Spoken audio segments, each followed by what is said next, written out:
Lá no versículo 6 e 7 de Mateus 28 é interessante. Que Jesus dá uma ordem. Ele diz, vinde e vede. Está escrito assim, ele não está aqui porque já ressuscitou, como havia dito. Vinde e vede. O lugar onde o Senhor jazia. Vinde e vede. Mas no versículo 7, ele diz, ide e dizei. Ide, pois, imediatamente, e dizei aos seus discípulos que já ressuscitou dentre os mortos.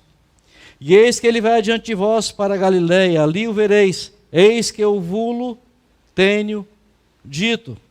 Observa que, em primeiro lugar, ele diz, vinde e vede. Mas agora ele diz, ide e dizei. É uma proclamação do Evangelho. Precisamos, queridos, aprender, crer nessa palavra e proclamar o Evangelho. Vinde e vede. Ide e dizei. Ide por todo o mundo e pregar o Evangelho a toda criatura. Ide fazer discípulos de todas as nações, batizando-os em nome do Pai, do Filho e do Espírito Santo. Ide curai os enfermos. Ide limpai os leprosos. Ide. Essa é uma palavra que ecoa na nossa alma. Porque quantos de nós, queridos, não estamos indo, estamos simplesmente omitindo aquilo que arde em nosso peito. Esse link eterno do trono em nossa alma. Aleluia. A ressurreição é a prova de que Jesus é o Messias, o Filho de Deus, e a confirmação das próprias profecias feitas pelo Senhor. Em 1 Coríntios capítulo 15, do 12 a 19, Paulo enfatiza a importância da ressurreição. E ele dá uma série de consequências que adviriam se essa doutrina fosse negada. Então não podemos negar aquilo que é fato, aquilo que é verdadeiro. Eu quero encerrar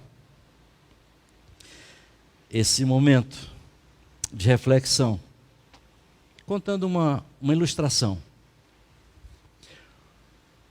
Uma certa jovem, muito aplicada nas coisas de Deus, uma menina que falava a tempo e a fora de tempo das coisas do reino, uma menina entusiasmada com as coisas de Deus. Mas chegando na faculdade, ela tem uma grande dificuldade. Que dificuldade é essa? Ela encontrou um professor ateu. E esse professor, ele lançava muitas palavras sobre essa menina, como se ela fosse uma tola, como se ela fosse arcaica, como se ela fosse... como é que ela estava numa faculdade, ainda pensava nessas coisas. E uma certa vez ela estava na cantina da faculdade, e na cantina o professor chega e havia ali um número considerável de estudantes, e o professor quis envergonhar aquela jovem. E ele falou o seguinte: já que você crê tanto nesse seu Deus, eu vou fazer uma prova com você. Você vai ter a oportunidade de provar que seu Deus existe. Aí ele falou o seguinte: ele pegou uma bandeja, um prato de louça, e disse: está vendo esse prato? Eu creio que vou soltar aqui, ele vai se quebrar todo. Mas você diz que seu Deus é poderoso. Então, você vai falar com seu Deus, porque a prova de que seu Deus existe é que eu soltando esse prato, ele não vai esbagaçar, não vai quebrar ao chegar no chão. Você topa o desafio? Eu digo que Deus não existe, você diz que Ele existe. Então vamos ver quem vence agora? E aquela jovem, para surpresa de todos, disse: eu topo o desafio. Queridos, tem pessoas ousadas que crê plenamente nas coisas eternas. Eu topo. Ele disse: então, eu vou soltar o prato. Não, peraí, não solte agora não. Eu vou fazer uma oração primeiro. Eu vou fazer uma oração e quando eu terminar a oração, você vai soltar o prato. Tá certo assim? Tá certo. E ela começou a orar: Senhor meu Deus, Tu és grande, Tu és poderoso. Eu creio na Tua palavra. O Senhor é infalível. O Senhor é aquele que nós podemos confiar de verdade. Assim, meu Deus, esse homem diz que não crê em Ti. E ele colocou o Teu nome à prova. Nesse momento, ó Deus, ele vai soltar o prato. E o prato vai se esbagaçar, vai quebrar. Mas eu peço a Ti que o Senhor prove esse homem que Tu existe, fazendo com que ele pare de respirar. Assim que ele soltar o prato, ele pare de respirar e venha infartar. Ele vai saber que o Senhor é Deus. Em nome de Jesus. Amém.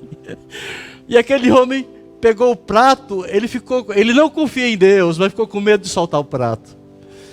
Ele pega, põe o prato no local e sai envergonhado. Ou seja, muitos brincam com as coisas de Deus, mas Deus não é brincadeira. Ninguém brinca com Deus e sai como se nada tivesse acontecido. Deus é fiel, Deus é bom.